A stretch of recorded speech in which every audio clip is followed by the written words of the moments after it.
Hi, welcome back to Orange Tree Lane. I'm Molly and I'm going to show you how to make some creamy broccoli chicken casserole tonight. This recipe in its original form uses cream of mushroom soup, canned. But if you look on the back, there's a lot of ingredients in there that you probably don't know what they are, neither do I.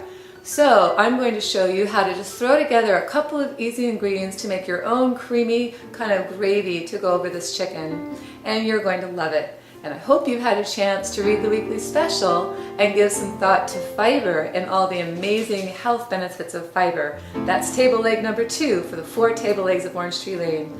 So let's get started on this recipe. Have fun. We'll start with the gravy. We melt the butter, and when it starts to bubble a little bit, we add the salt and the flour. This is whole wheat pastry flour. And I'm going to use a whisk once this is all in the pan to start stirring this broth around. It's going to be lumpy at first, but not to worry because you're going to be adding some chicken broth.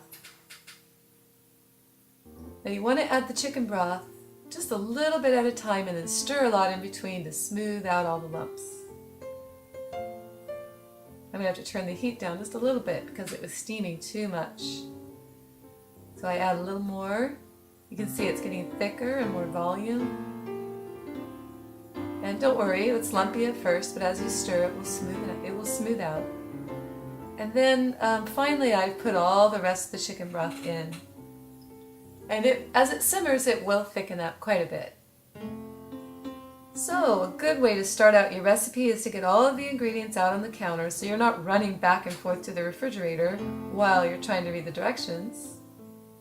I'm going to start off with slicing my carrots very thin so they can fit on a fork with some broccoli and some chicken. I put the vegetables on the bottom of the pan. You can use fresh broccoli or frozen, organic of course. Now I'm going to slice my chicken breasts up into chunks of about 1 inch diameter, and I place those on top of the vegetables. Now back to the gravy, I'm putting in my secret weapon, nutritional yeast. It's not a living yeast, wouldn't be a problem for anyone, but it's filled with B vitamins and amino acids, a little flavor with lemon. I pour that over the vegetables and the chicken. Kind of want to spread it around to get the gravy covering all the food, all the meats. Because next comes my tin foil, and then into the oven it goes for 30 minutes. After 30 minutes I take it out and put on some grated cheese, some breadcrumbs. It goes back for 10 minutes to grate that cheese, and it's hot and ready.